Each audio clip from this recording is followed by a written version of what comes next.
That wasn't interesting enough? No, she's not in insurance, so she didn't think it was interesting. You have to top the sex talk. Oh gosh, we're live. All right, are we live yet? We're live with Oh, the we're sex live. talk. Okay, well then I won't say what I was going to say. we can let that one go. I'm known as the vision warrior. If you want to understand what that means, if you haven't had a one-on-one with me, I'd love to share that with you and talk to you about that. Essentially, if you want to know why you're on the planet, you know, what unique value you add, and really have clarity on where you're going, that gives you a strength that'll allow you to do just about anything you want to do. So that would be something I'd be willing to explore or begin in a one-on-one. So set up a one-on-one. Need some help, Jenna? I was waiting for him to finish talking. Okay, you want to bring this up here, and then you want me You to talk, introduce I'll you? move. Okay. Hi, Facebook Live. We are here at the North Dallas Addison Business Growth Networkers, and we're getting ready for a treat. So hopefully you're ready to rock here. Jena Apgar is going to be talking. Jena and I have been together for how long? Like 4 Together? years? Yeah. Well, Feels like we've been together. partners here in the Business Growth Network and co-founders for about almost 4 years now, right? I think it's been a while. It's 3.5? Yeah, Jena says it's way too long. Anyway, but anyway, that's kind of where you're here. Jena is also the, what do you call yourself? CEO of Warfare Marketing. Sure. She doesn't care. She just call her whatever you want, just as long as you call her. But anyway, she is awesome. You know, all I can tell you is if you haven't been part of, whether it's online or offline or in a room with Jena, sharing her knowledge with you. She's ex-military. She learned how to train where you just got to have a lot of information. So it's good. Hopefully Facebook Live will get this and you'll get it. But I always say is strap in. She's got an awesome resource and value of information when it comes to marketing and that applied to your business. So without any further ado, I want to introduce Jena Apgar. That's my fire hose. I'll tell you. I don't know how my own stuff is situated here. I can find a different color besides brown, because brown just doesn't seem like it's a very fun color. Huh? Yeah, what do you, brown, blue, something like that. I think everybody knows who I Top to am. bottom brown, I'm interested.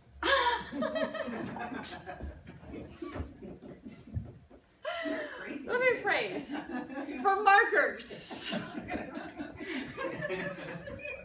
Blue. I like blue. I am totally colorist with my markers. Is that a word? Okay, so my name is Jena Apgar. I don't think, for some of you, so David, like he said, we've been like married basically for 4 years. And we've seen, 4 years of each other's life, 4 years of each other's businesses, and what that looks like as it meanders around. Prior to ever meeting David, or prior to ever moving to Frisco, or even Dallas, as he mentioned, I was military. Military enlisted. Anybody know anybody military enlisted? You got one? One. Wow. Well, pass. Okay. Oh, I was just sitting there looking at Eric. You know anybody who was enlisted? One thing about enlisted people, you get paid garbage. Garbage. Now, sometimes it actually feels like a lot more than it really is, because your health care is taken care of, your housing is taken care of, sometimes your food is taken care of, or you get allowances to cover that. But I was a single mom. A single mom in the military with one income and a deadbeat, meth-addicted jerk for a baby daddy. So I've always had a side hustle of some sort. Now, I can't say that all those side hustles were legal. My first side hustle was making fake IDs so we could all drink underage. Way to put it out there, Jenna. I am past the legal limits. I looked. And it was great giving the briefings on Wednesday. I gave the intel briefing, and I was the last one because you have to kick everybody out who doesn't have a clearance. And I got to listen to the security briefing of the people complaining about how there was this mass issuance of like fake IDs showing up all over town, and I'm just sitting there like, well, if you wouldn't have made these mistakes with the new IDs. One of my more successful ventures. Afterwards, though, I've always had some kind of business, and what every business needed, at least in my era as a millennial, an old millennial, is a website. right? Now there was a time where you didn't need a website. Even Walmart, I think the first website I built, Walmart didn't even have a website. Like, I can't even imagine, like, is there any company that doesn't have a website? Especially a good company that you have right now, right? Every single company had a website, and at some point I realized I built better websites and faster websites than the competition, or the people who were building them. But a lot of my businesses didn't make enough money. So they either turned no profit or not enough profit. Has anyone been in that situation? Ever in their life? Not making enough money, right? And I remember, and I won't cry on y'all, I promise. I was having an argument with my husband, and he looked straight at me and told me I could basically go live under a bridge on my own. That I was a stay-at-home mom. I had 3 kids. That if he left me, I was destitute. That's a sucky ass moment. Anybody kind of agree with that one? My daughter's about to turn 5 now. She was a newborn at the time. And I remember, because I'm stubborn, looking at Eric back here because he knows like the military ethos. I looked right at him and said, I don't care if I'm poor. I'll live in a fucking foxhole. That's cool with me. Like, I'll figure that shit out. And he looked me straight in the eyes and said, yeah, but you do mind if your children are poor. Anybody have kids? Yep, fine. Anybody want their kids to live in a poor household with not enough food or in a box or any of those really bad situations? What? No hands? No? Nobody? I've seen a couple of rich kids that might need a reality check. That hurts, right? Anybody? At that point in time, it was not acceptable to have a failing or underperforming business. Does anybody kind of agree with that moment? Like, you're like, it's time to get serious. This is not a game anymore, right? This is not a side hustle. The side hustle needs to become the only hustle. The side hustle, by the way, cannot also perform at the lowest level that I was accustomed to. At that point in time, the most money I'd ever made was about $41,000. Ever. In 1 year. That was not sufficient to support the lifestyle with 3 kids and a single mom. Heck, if you do the math, that's not enough to cover daycare while you're working. Anybody have kids in daycare? Or had kids in daycare? It's about $800 to $1,200 a month depending on where you live and what school they go to. Minimum.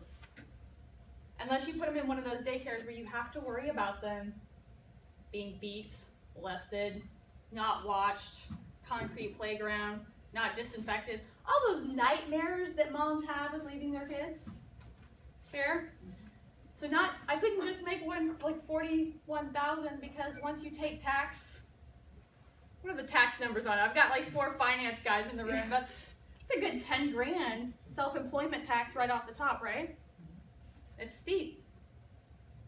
So your business needs to make money, and it needs to make money quickly, sustainably, consistently, right? I got on the internet, tried to find an MBA.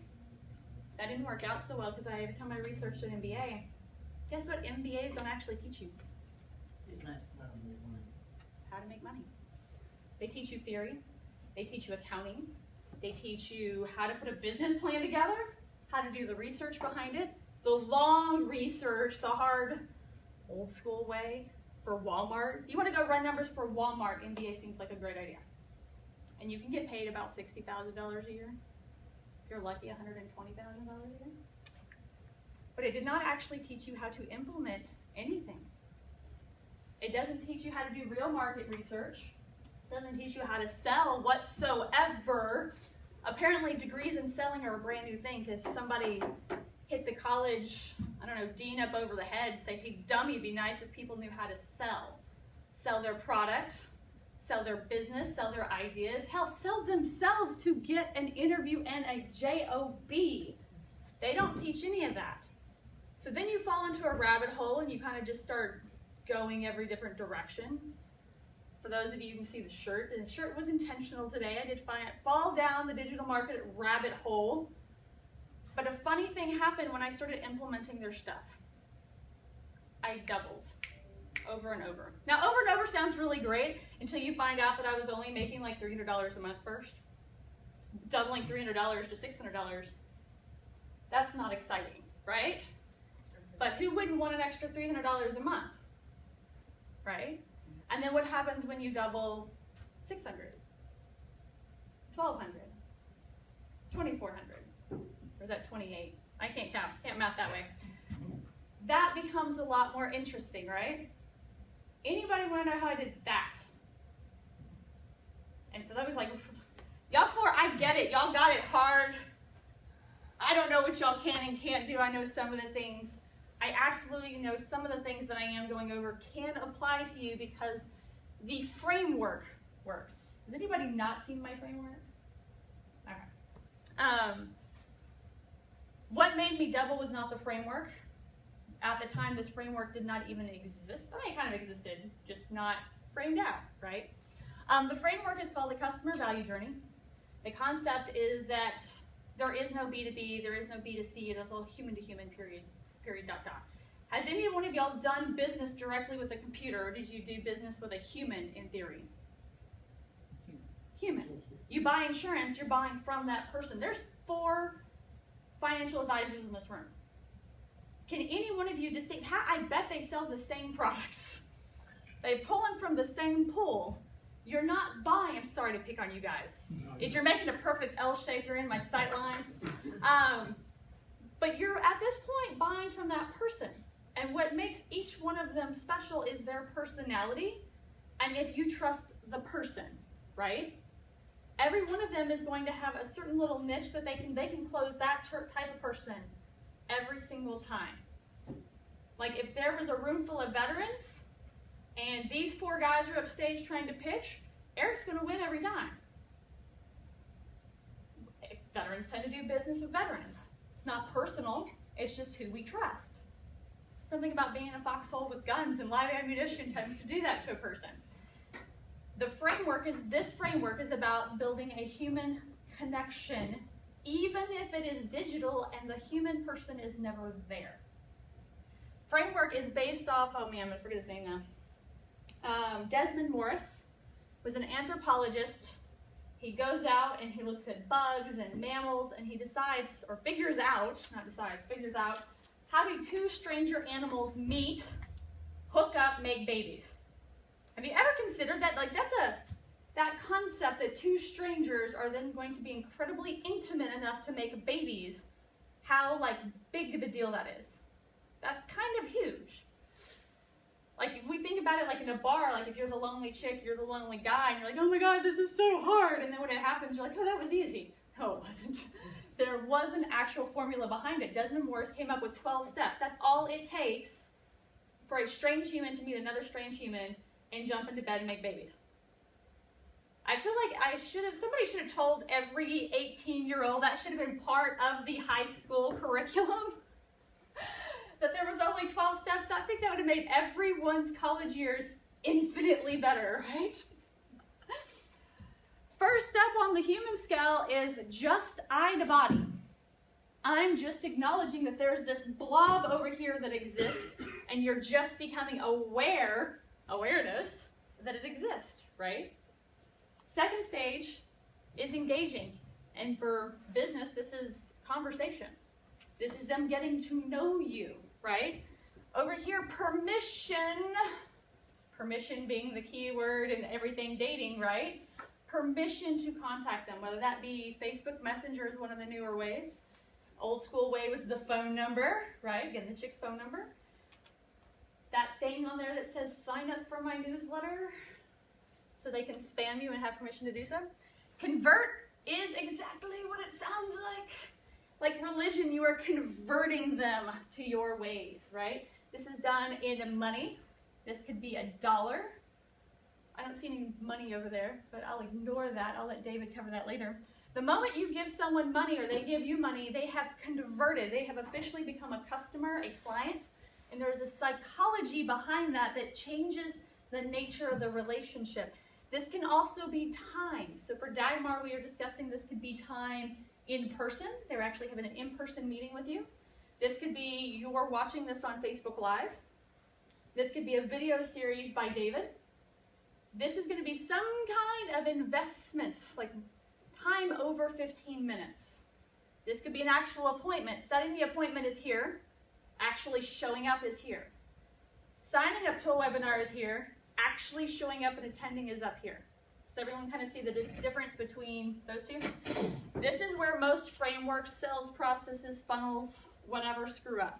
They don't factor in excitement at all. Now, the excitement can be somebody shows up to my office for a free audit and I have delivered them some piece of information that's exciting. Excitement, and this is, I still cannot wrap my brain around this, can be a t-shirt. How many girls in here do not fit a size extra large shirt? What do people hand out? Extra large t-shirts made out of the worst cotton known to man.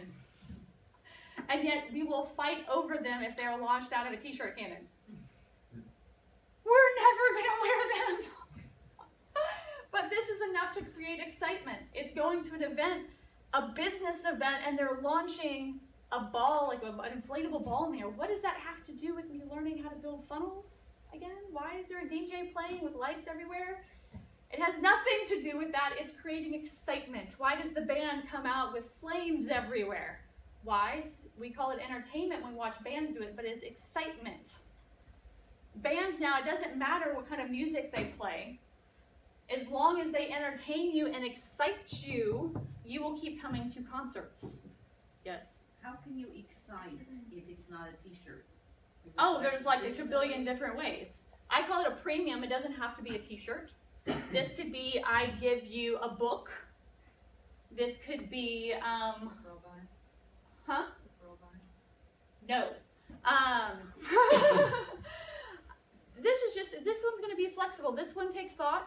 This could be part of your service. This could be sitting down and spending an extra 30 minutes with a person that's unusual. This could be, I do an audit, or we did a free week of social. This could be just giving them that quick win right out of the gate, the thing that makes them excited. So you have to really, this goes back to knowing your avatar and who you're selling to. What makes that person excited? If you gave my daughter a bag of gummy bears, it would not excite her. Would it excite someone else? Sure, but she works in a candy store and she's a little gummy beared out right now. You give her something exotic from Turkey that's a candy, like some Turkish delight, and she'll like hit the roof with excitement. So that one depends, and it takes some research. It could be just, and I did a talk about this in my Facebook group Fembot Army yesterday, belief. Give somebody belief that what you're telling them is possible. I'm going to pick on the financial advisors again. He was like, I'm going to make the big long-term goals seem small. I reword that because my goals are not small, but I get the concept. He's saying it's not far away, it's reachable. The concept of making something seem like it's possible for somebody can be belief. People don't believe in themselves. They literally will believe that the crackhead outside on the corner asking me for money has more capability of achieving a goal than I do. They don't believe in themselves. We don't start selling really to over here. Like, we might sell something small over here, but this is like the impulse purchase over in the anybody shop at Michael's? I hate their impulse section. Hate it. This is where you're actually selling the core offer, the things that you actually want to sell. This is where your upsells are. I would call it profit maximizers. This is where any affiliate offers or sending people to partners, all that's over there. To give that some context, most people walk into rooms like this one, networking, and they immediately try to sell. The definition of assault, whether it's basic assault, sexual assault, or whatever in human terms, is skipping 2 steps. If you walk in and just meet a person, and you go straight to selling them, and you skip 4 sets, 4 sets are skipped, that's assault. Ever feel like you're assaulted at a networking group? Buy my stuff, go to my stuff. Speaking of networking, if you are told to go pick out partners and say, hey, you should be my referral partner, and if you just met the person, you are jumping all the way to step number 8 and skipping 6 steps. It is the equivalent of me walking across this room and putting my hand on Dagmar's face, assuming I just met her. Anytime, Jenna, go ahead. Yeah, we know each other. We're all cuddling now. We rack cut together. That's strange. I'm not a people person, but I get that somebody would put their hand on my face is already strange, even if they know me outside of my close circle. Having a stranger do it, I am ex-military. If I break your wrist, that's your fault. Don't assault people, right? All right, going back over here. So we're taking them up and we're selling them. The idea is to sell them. So interesting thing, when people buy, dopamine gets released. People like to buy. If they're excited, you've excited them, and they've purchased and they're excited about all the dreams that you've given them, you can ask them to buy more at the point of sale, make more money, and the dopamine in their brain says buy more. If you give them 3 days to think about it, the dopamine goes away and they buy less. With great power comes great responsibility. Don't go abusing that concept. The next one is basically just getting reviews. So if you've never worked with somebody and then you ask for a review, that seems really bad too, right? Or you've only just met them and you're in conversation, hey, can you go review me? Seems really bad. Or like me. The other one would be asking for feedback first, so you don't ask for reviews of people who are not happy. Referrals don't get over here until promote. These are your raving cheerleader fans. Raving cheerleader fans. Sean G. Murphy was in here and he said the tipping point of your business is when you have 2,000 of these. I like the fact that he had a number. I don't care if the numbers are 2,000 or 1,000 or 5,000. The fact that the concept of tracking the number of people who would put on a red t-shirt if you told them, if you sent an email out to your list right now and said, let's all wear a red t-shirt tomorrow for blah, blah, blah, blah, and all of a sudden 2,000 people wore a red shirt, those are your raving fans. I like the idea of tracking that a lot. Bribing this population is also big. I like this, right? I don't know what y'all guys can do over here with the financial side of the room, but for the rest of us, bribe them. Ask about a $500 bonus. Send me a client, I'll pay you $500. I believe you've done the same. Bribing people to be your big raving fans, that's also nice. Like, don't forget, provide them some value, but bribing them. Anybody have questions on that aspect?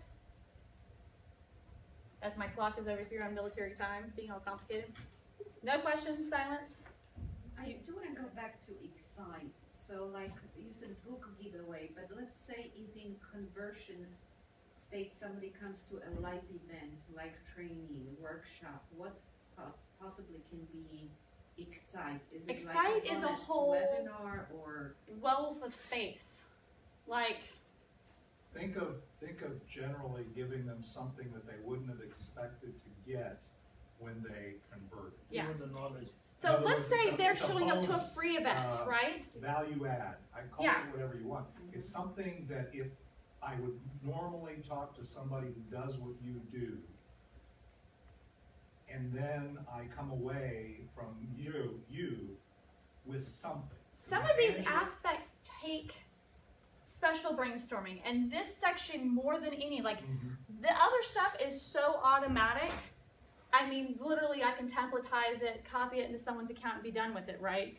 This one does take, so this could be a bonus. So one of the things that I just hit up one of my partners for when we actually sell the 90-day Double My Business Challenge is I was like, what are the things that people need to actually accomplish the goal?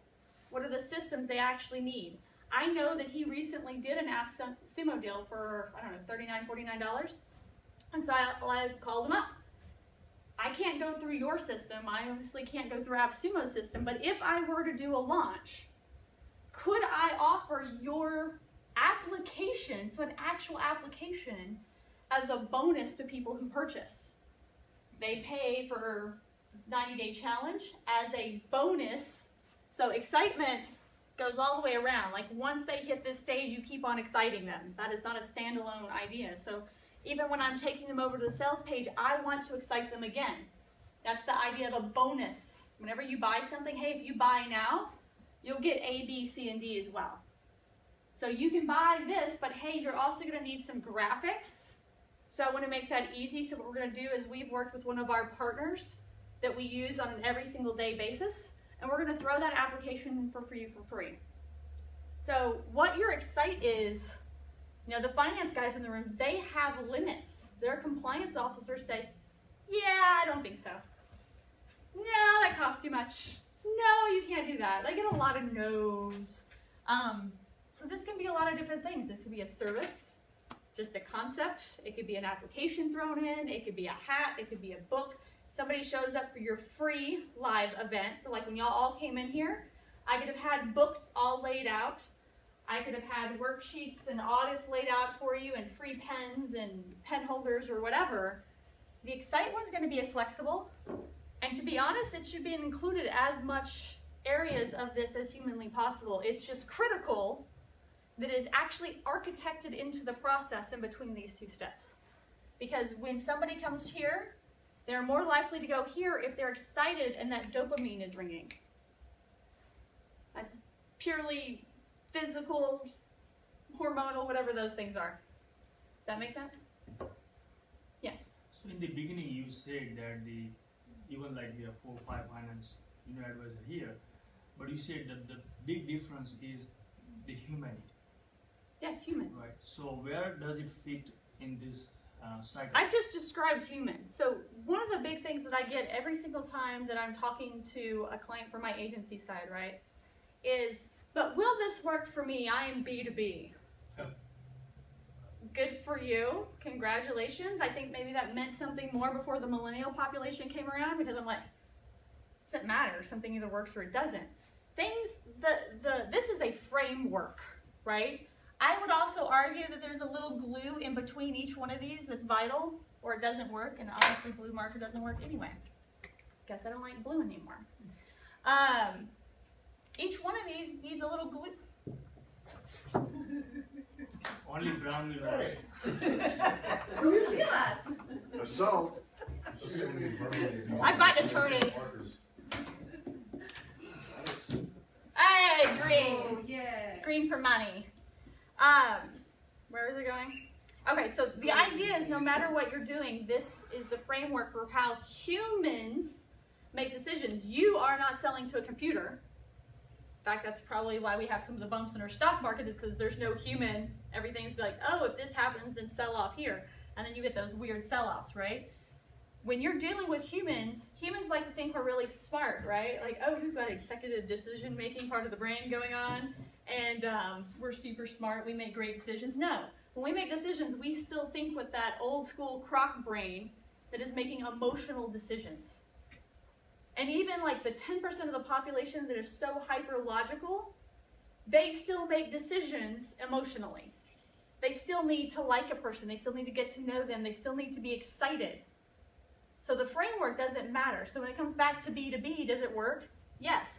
What you use in the convert stage and the excite stage might change depending on your business.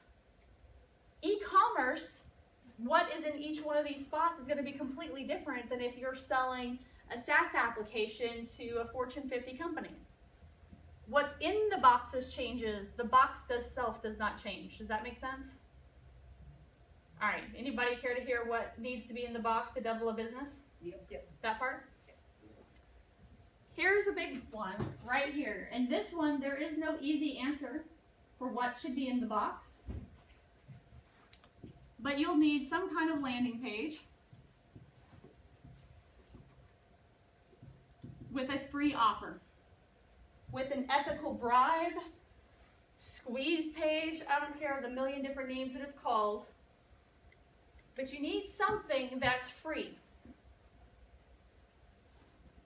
Went through a training myself, and I like the way that he put a couple of the things.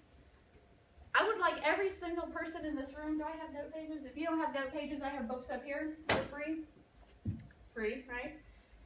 List out every possible thing that you could ever offer anybody. Any asset you have lying around, any blog post.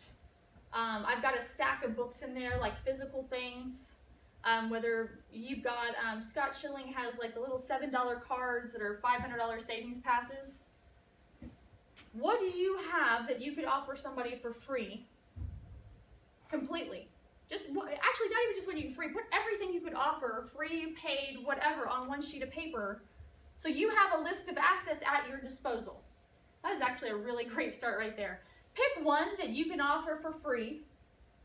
Maybe it's digital. The reason it's usually digital, whether it's a training that's on a YouTube or that you can upload a Vimeo, whether it's a great piece of information. So Rayanne has one with like a recipe on it. I've got an audit up here. I'm gonna pass those around. The back side of that is one of my free offers that I digitize and I allow people to download. For a while we had the Vision Challenge, which was a series of videos and worksheets that was available for free before I made it paid. It's just something that you can say, hey, I'm not asking you to buy something, I'm making you aware that I exist, and I'm offering you some free value. I highly, highly, highly recommend some kind of easy funnel builder. Why? Because you have no idea which landing page or which offer is going to work. And everyone's got an idea of what that might be, but you are not the same as everyone else. The people you're working with are not the same as the other people that you're working with, the same as your partners. Landing page software makes, or funnel software makes those pages easy to replicate. You make one that's well put together, well branded, that has all the functions in there, that once you get it mapped to your domain, whether that's a subdomain or a regular domain, you don't even need a website these days, you can copy paste that. Well, you know what, man? No one wants my free 73-point audit checklist. I tried it, it seemed exciting. Oh my God, it's 73. And everyone's like, oh my God, 73, I'm not there. And they're like melting to the ground. It's just too overwhelming. They're like, I'm just starting. I can't even figure out Facebook, and you're talking about Google ads and trade shows, and what's all this other stuff about referrals and affiliates? Like, I'm lost. Like, 73 is overwhelming. Okay, well, that's not working. Let's try something else.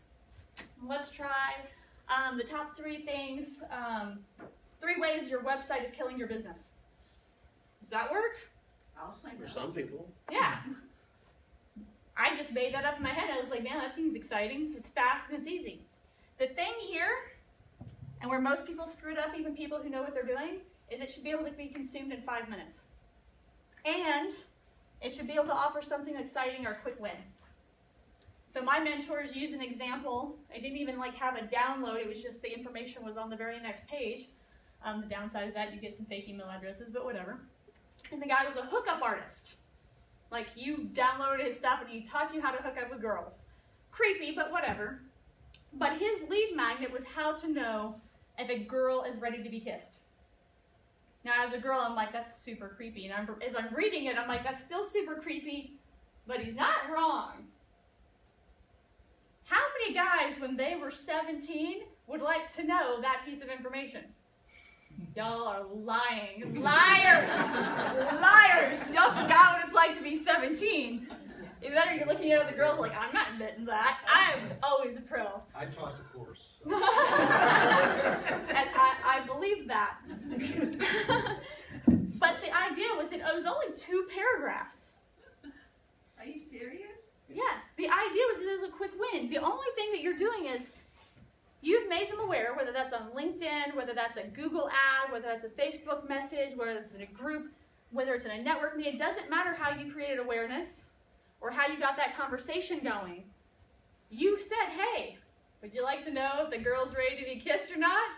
I don't know if a 17-year-old boy, even the guys that are no, and that are already kissed like 50 girls at 17, they're still like, I'd like to know another trick. Put it in my book. That information was wanted, and they delivered it fast. So now you know, all right, that guy knows what he's talking about. Hopefully. Hopefully, right? You got to test it. The concept is you start building a list. And that's the other big part of that. You've got to have somewhere to keep all those people. You've gotten permission. Now keep having conversations with them. I'm terrible at that part. I need to put together an email, start doing my stuff to sell. How are you supposed to have 2,000 raving fans that tip the point in your business if you don't have a list to even begin to track them or message them? You cannot double your business consistently over and over again and have an asset to sell without free offers and a list. How many people are in the room? Somebody math, because I don't want to math. 11, 12 with you. Okay. I think one time we were up to 22, counting me. Can you build a business off of 22 people? No. Can you build an asset to sell with only 22 people? No. So networking is not enough? What if you went to 5 different networking groups, one every day of the week? Well, that's not. How many of those people are the same exact people? I'm hearing laughing because it's true, right? It's the same people going to every networking group. Your networking is not enough to build a list of 2,000 raving fans. Anybody disagree with that statement? Anybody have consistent landing pages and a list? Anybody? I will after this week. But a room full of 22 people isn't just 22 names. No. And those also have to be people you have permission to mail. And every time you go to a networking meeting, they don't care about you. Not everybody needs insurance. Some people are happy with their insurance. Man, those 4 of you guys, y'all gotta divide the room. And now you've just taken 4 people out of the 11, right? What is that, math? Now you're down to 7? 7. Y'all gotta fight. Someone's only getting 1. Does that make sense? You could skip all the sales pages. You could skip all the other entry point offer pages. Everything else. If you don't have landing pages with free offers to build a list and you are not emailing your people once a week with value added stuff, you lose. Any questions on that part? A room of 11, though, represents about 2,000 opportunities, not 11. Pull 2,000 opportunities right now. Well, yeah, you have to do the same thing you do online. You have to be consistent. But what I'm saying is you're talking about a room full of 11 people. I would love to see someone pull 2,200 opportunities out of this room in 90 days. Because if that were possible, you'd be loaded and you wouldn't be in this room. And that's not being mean. No, I understand. That, to me, that reminds me of the MLM concept. Like, oh, just get 2 friends to sign up, who get 2 friends to sign up, 2 friends to sign up. And I'm like, dude, are you familiar with large number theory? Because you run out of the population of the earth only a few levels in. And you also have to, of course, sell them something. Is there more art to that? Right. But once you have a list, you can do things like email them stuff. Facebook went down. Anybody remember that day where Facebook went down for everybody across the whole planet? My phone wouldn't stop ringing. Thank you, Dagmar. You were one of them. With people asking me and freaking out, like, I think I'm in Facebook jail. Oh my God, what happened? I run social media accounts. They're like, what did you do to my account? Calm down. I just rolled out of bed. It's 7 in the morning and I have kids to get off to school. That sounds important though. And as soon as I get the kids out at 8, I will look into that. And then I'm panicking now, like I'm trying not to hyperventilate, right? Facebook's not working for me too, so I'm like, oh my God, did I get me and everybody I run thrown into jail? That's peachy. How bad did I screw up? What racist thing did I say and not know I said, or somebody hacked my account, or all the wonderful things. You're trying to think of everything that you could have gotten thrown in jail for before you realize you have a hookup who works at Facebook and you make a phone call. And you find out it's broken for everybody. You have a list. Why does that matter? Those 2 stories don't make any sense. I can then send out an email to everyone with a value added that says, hey guys, you're not in jail, but by the way, would you like this offer? Does that make sense? You cannot double without these things. And you all said you didn't have them, right? We do. What time? Are we on time? You got 10 minutes. Oh, okay. You were like up there, like, Well, do I you have got to 10 wrap minutes- up? You got 10 minutes before we end the meeting. So I got 5. We'll keep talking, Jenna. Okay. I'll keep the other part fast. If you want to take it another step, the next magic page is a thank you page. How many people in here like appointments? Like appointments? Yeah, for your business. Do you like appointments with people in your business? That's like everybody in this particular room. Unless you're in e-commerce, appointments rock, right? Thank you page to a thank you page. And on that thank you page, thank you for signing up. The thing that you asked for is on its way to your email, or maybe you offer it right there on the page. I prefer to personally send it by email so I make sure that people don't give me bad emails. I want one that they're actually going to check, even if it's their junk mail account, right? But on the thank you page, I turn around and I say, that's awesome. That 73-point audit is on your way to your inbox. It's complicated. Would you like a certified digital marketing strategist to go over it with you? Does that sound like a cheesy salesman, car salesperson to you? If you go from awareness to a sell or awareness to a referral partner, that's where people's fear of selling comes in. That's where you sound like a cheesy used car salesperson. Anybody hate sales? I think more of y'all are lying too. I hate sales. I hate selling. I hate asking for the offer. If you're only asking for the very next stage, it's not hard. You walk into a bar, you know nobody. Guys, this should be familiar for you. You go up to the bar, you see a pretty girl. Hey, hi, my name is Tom. That's not hard, right? Well, maybe it is a little bit hard if you're not used to talking to people. But it's easier than saying, want to sleep with me? Sure. Right? Just saying, it is what it is. You weren't asking for an answer, though. No. It's all about the numbers. It's all about the numbers, right? You gotta watch Karen, that's what she takes all this literally. If I'm just telling my name and asking her name, that's not hard. If the next one is just, hey, how are you doing? Did you see the Stars game? That was an amazing overtime win. Especially if you're in a sports bar, that's pretty easy, right? Can I buy you a drink? It's not a hard question. Hey, we've been drinking a while, we've had a good conversation. Can I buy you another drink? Can I have your phone number? Can I take you to coffee in the morning? Those questions become lots easier if all you're offering is the next logical step. You've just downloaded this thing, and the next page it says, thank you. Since you're interested in this, would you like to do this? That sounds dumb. Should I call you or just tap you?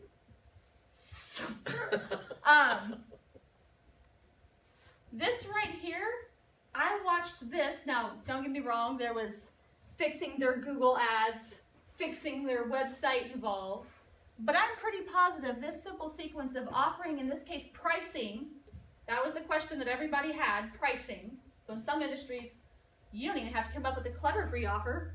Just give me pricing, because I don't want to have to call you and talk to you and ask you for pricing, because that gives obligation to me. I just want you to give it. Give me the pricing, and in your pricing, offer up the goodies, right? Talk about, how great your product is and put your resume in there and all that other fun selling stuff. But on the very next page, pricing's on your way to your inbox, so I can fully indoctrinate you. Would you like to schedule a free 4-hour time for your kid to visit the school? Free 4 hours of daycare? Why, yes, thank you, I would. Like to give you my heathens. Double business in 5 weeks. Again, there were other changes. We completely redid their website. We completely redid their content. Completely redid their Google ads because those all sucked. But the magic key that made us different than every other single school out there in a highly competitive market, because they were all doing that other stuff already too, was we offered the ability to schedule online. Who in here booked like a boss because I told them to? Yay! Or have like Acuity or Calendly. I think, there you go, some Kartra offers it as well, haven't tested it out. You've just now booked more appointments. Now you don't have to go tell people on LinkedIn, hey, come buy my stuff. Hey, would you like this free offer? And by the way, that's really fun. Would you like an appointment with me? And then you sit down at the appointment where you've converted them. And you maybe bring them some chocolate. If you bought chocolate or candy in bulk, would that be expensive? No. Would $1's worth of candy as an excitement thing be worth a new client to you? How much is a client worth for you? My question is on the thank you, since we just built that. We built a basic thank you. Yeah, but I'm asking if we added, would you be interested in scheduling Discover Your Money Beliefs session? So do you think that would work for the funnel that you just created to add it at the bottom? Test it. That's why I like funnel builders. Test it. Test it? Oh. Yeah. That's why I like Kartra or Kyvio, ClickFunnels, or any of these pages where you can quickly replicate, is you can test something, drive 500 people to it, see how it performs, and make a new one. So now if you have two going, you can do this thing called A/B split testing. You can test how different words for the exact same offer perform, or different pictures perform, or completely different offers, how they perform. How do different thank you pages perform? If you start splitting it and you've got 500 people going, that's usually the hard part for people, is enough traffic. Don't ask me or anybody else, do you think this would work, other than just to bounce the idea and see it hit the light off their eyes, like, oh yeah, would totally love that. If you get enough people, you ask 3 people and they're like, yeah, let's try that. Go actually test it, because you don't know how your audience is going to like it. Yeah, but you're also talking about potentially upselling at the subscribe stage before they converted. It just depends. That's a test it. That's it. We'll talk about it. For any of those who want more information on that, right? You can talk to me afterwards. We will be starting in summer a 90-day challenge that will not be free. It is not part of BGNN Insiders. Some of it we'll trickle it down over there. That will be 90 days of hardcore coaching, and I'm going to make you work for 1 hour a day, but I promise I will work for you for a good 4 hours answering questions. For those people who are BGNN Insiders, I will combine the cost of that with actually building the system for you. So you don't have to build anything yourself. I will go in there, write the content, build the landing pages, build the sales page, and add all the code for implementing the calendar. Awesome. Do you have any questions? Great. One of the keys when you're talking is always leave the audience wanting more, right? And so everybody, I think, wants more. I hated cutting her off. You know, there's always Sure you more, did. more information.